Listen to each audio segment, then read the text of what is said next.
आजकल धर्म के व्यापार करने वालों की बाढ़ आई हुई है। हाँ, बहुत बड़ी फौज खड़ी हुई है उनकी।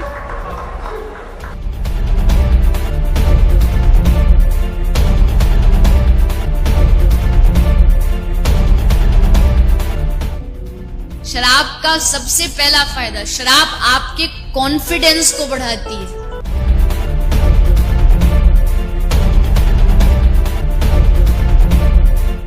इसीलिए किसी को नाचने का शौक हो पर शर्म से नाच नहीं रहा हो, बस 2 ढक्कन पिला दो।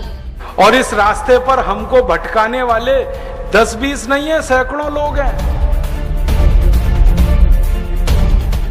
कि अगर इस्लाम को पूरी दुनिया अगर स्वीकार कर ले तो इसमें कोई बुराई नहीं है, तो ऐसे हिंदू धर्म को मैं तिलांजलि देता हूं। हिंदू धर्म कुछ नहीं है।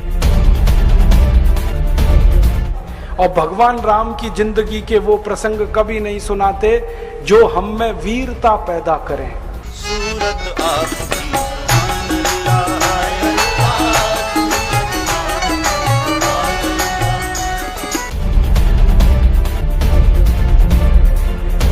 कहीं से 10 करोड़ लूटो, कहीं से 20 करोड़, कहीं से 25 करोड़।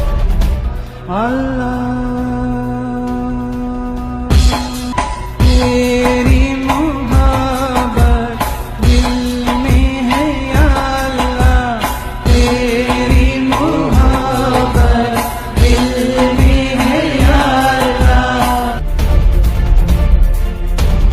मैंने देखा है क्या क्या पाखंड और नौटंकी चलता है। जिस समय नमाज पढ़ी जाए तो हम भी प्रयास करें कि अपनी भागवत बंद करके 5 मिनट के लिए उनके लिए हम अल्लाह को प्रणाम करें। क्या जाता है, क्या फर्क पड़ता है। एक आया राम की कथा कहेगा 10 करोड़ लेके जाएगा, दूसरा कृष्ण की कथा कहेगा वो 15 करोड़ लेके जाएगा। मुझे मैं राम कथा में संकीर्तन कराता हूँ और बीच में हरि बोल कराता अली मौला अली मौला अली मौला बुलाता हूँ और पूरी सभा अली मौला का कीर्तन करती है। तो कई धर्मगुरु मुझे भी पूछते हैं कि आप हरि बोल के साथ अली मौला को क्यों लाते हैं। मैंने कहा मैं लाता नहीं, अली मेला मुझसे बोल रहा है। ये बापू नहीं है, डाकू है। बापू नाम तो शर्म आती है कहते हुए, और माला पकड़ा देते हैं कि राम राम राम राम राधे राधे राधे राधे राम राम राम राम राधे राधे, बस यही करो देश तो ठीक हो जाएगा। और ज्यादा उनसे तर्क करो तो कहने लगे तुम क्यों व्यर्थ चिंता करते हो, तुम क्या लाए थे, क्या ले जाओगे, जो हो रहा है अच्छा हो रहा है। मैंने देखा है क्या क्या पाखंड और नौटंकी चलता है। भगवान राम की कथा कहने आते और भगवान राम की जिंदगी के वो प्रसंग कभी नहीं सुनाते जो हम में वीरता पैदा करें, जो साहस पैदा करें। राम की जिंदगी में बहुत सारा हिस्सा साहस का है, वीरता का है। जब 14 वर्ष के लिए वनवास चले गए राम, तो हमको सुनाई जाती है राम की जो कथा ना, उसमें कहते हैं राम ने 14 साल एक ही काम किया, हाय सीते हे सीते, हाय सीते हे सीते, हाय सीते, ये सुनाते हैं हमको। हाँ, यही सुनाते हैं निकाल के कहानी में से। और मैं कहता हूं कि राम को अगर हाय सीते हे सीते हाय सीते यही करना था 14 साल, तो दूसरा विवाह क्यों नहीं कर लिया। सैकड़ों राजा तैयार थे अपनी राजकुमारियों को राम को देने के लिए, वो तो कर लेते दूसरा विवाह। क्योंकि हाय सीते हे सीते, हाय सीते हे सीते, एक स्त्री के लिए अगर वो इतने ही बिलख रहे थे, तड़प रहे थे, दूसरा विवाह कर लेते। तो ये सब चुप हो जाते हैं, फिर बात नहीं करते। फिर मैं उनको रामायण में से निकाल के दिखाता हूं, देखो राम ने हे सीते हाय सीते कहा नहीं कहा ये मुझे नहीं मालूम, लेकिन 14 साल वन में रहते हुए सैकड़ों राक्षसों का संहार किया उन्होंने, मारा उनको और धर्म राज्य की स्थापना कराई। ये कहानी नहीं सुनाते क्योंकि इससे वीरता पैदा होती है। तो राम का जो वीरत्व है वो नहीं सुनाएंगे आपको, उनकी जो कमजोरियां हैं वो सुनाते हैं आपको। और राम कथा जब वर्णन की जाती है तो मंच पे बैठ के आहा कैसे आंसू, ढलल ढलल आंसू निकलेंगे, आपको भी रुलाएंगे, खुद भी रोएंगे।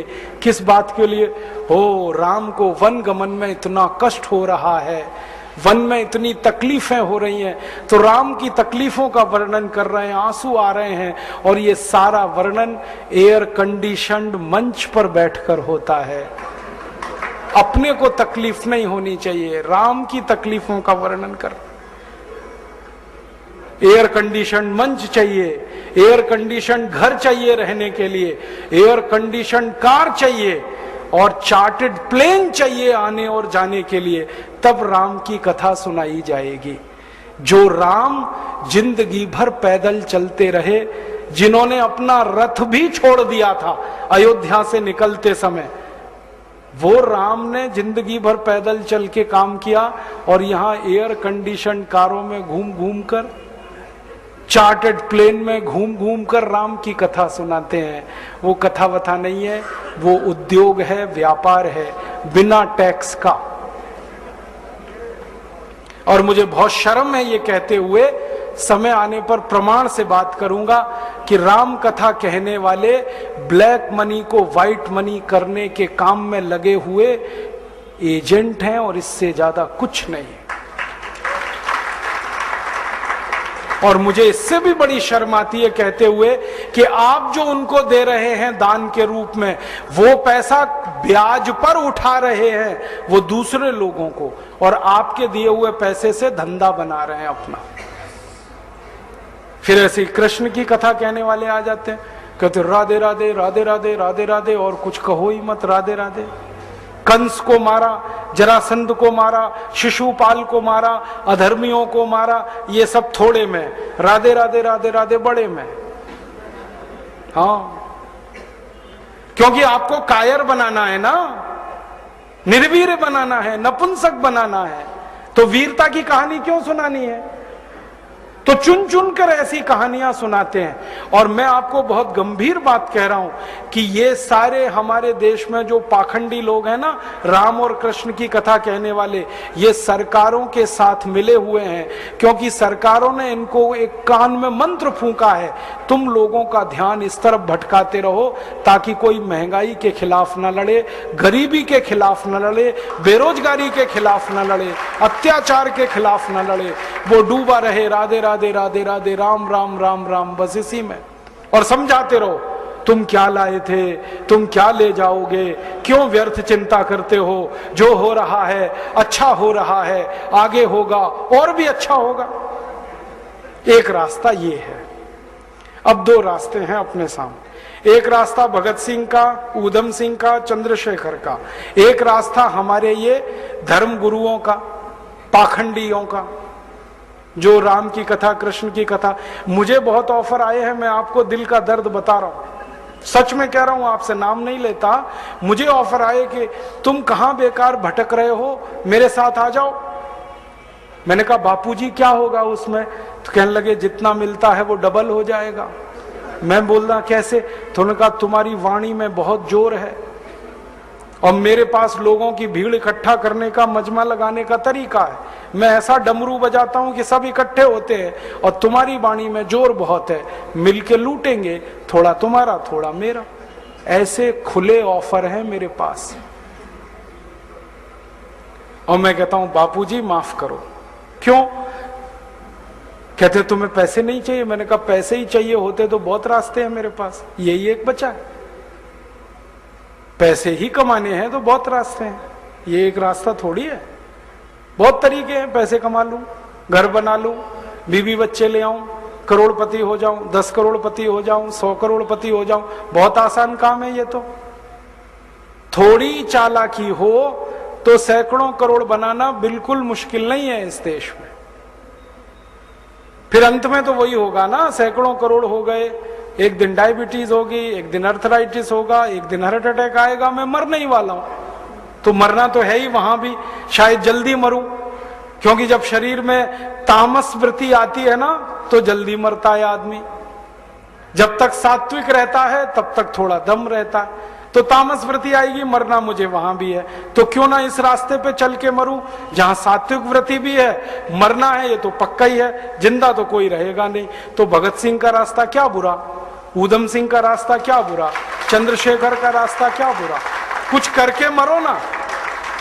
मरेंगे ये सब भी। राम की कथा सुनाते सुनाते हार्ट अटैक आएगा, मरेंगे वो भी।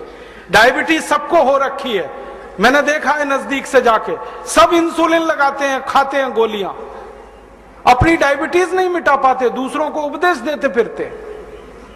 ब्लड प्रेशर सबको बढ़ा हुआ है, क्योंकि ये जो काला धन है ना, इसका हिसाब किताब करने में बीपी ही बढ़ने वाला है। सब बीपी की गोलियां खाते हैं, सब डायबिटीज के लिए शिकार है, तो दूसरों को उपदेश देंगे तो मैं भी लग जाऊं, वो एक रास्ता है। एक रास्ता भगत सिंह, उधम सिंह, चंद्रशेखर का भी है। मौत तो दोनों में ही आने वाली है, बस अंतर इतना है, एक मौत ऐसी आएगी जिसको देश और समाज जिंदगी भर याद रखेगा, और एक मौत ऐसी आएगी कोई पूछेगा नहीं।